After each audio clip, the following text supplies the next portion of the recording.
പെരുനാട് പഞ്ചായത്തിലെ കുഴിയം തെക്ക് 24 നമ്പർ അംഗനവാടിയിൽ കുട്ടികൾക്കായി ഉപയോഗിക്കുന്ന കിണർ കാട് മൂടിക്കിടക്കുന്നതായി പരാതി. പഞ്ചായത്തിലും ആരോഗ്യ വകുപ്പിലും പരാതിപ്പെട്ടുവെങ്കിലും യാതൊരു നടപടിയും ഉണ്ടായിട്ടില്ലെന്നാണ് പ്രദേശവാസികൾ പറയുന്നത്.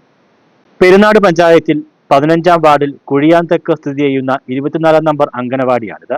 കുട്ടികൾക്കായി ഉപയോഗിക്കുന്ന അംഗനവാടിയുടെ കിണർ കാടുകയറി മലിനമായ നിലയിലാണ്. നിരവധി തവണ പഞ്ചായത്തിലും ആരോഗ്യ വകുപ്പിലും പരാതിപ്പെട്ടുവെങ്കിലും യാതൊരു നടപടിയും ഉണ്ടായിട്ടില്ലെന്ന് പ്രദേശവാസിയായ സുരേന്ദ്രൻ പറഞ്ഞു.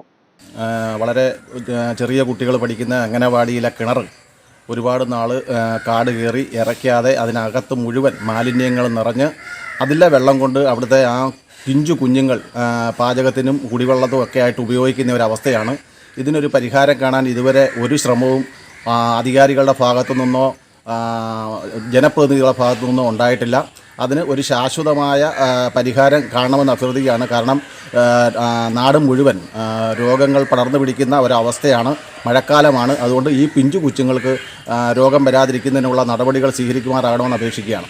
നേരത്തെ MLA ആയിരുന്ന മേഴ്സിക്കുട്ടിയമ്മയുടെ ഫണ്ടിൽ നിന്ന് തുക വിനിയോഗിച്ചാണ് ഈ അംഗനവാടി പുതുക്കി പണിഞ്ഞത്. കൊച്ചുകുട്ടികൾ പഠിക്കുന്ന ഈ അംഗനവാടിയിൽ ഈ കിണറ്റിൽ നിന്നുമാണ് വെള്ളം പാചകം ചെയ്യാനും മറ്റുമായി ഉപയോഗിക്കുന്നത്. പഞ്ചായത്ത് അധികൃതരോ ആരോഗ്യവകുപ്പോ ഇടപെട്ട് ഇതിനൊരു ശാശ്വത പരിഹാരം കാണണമെന്നാണ് ആവശ്യം.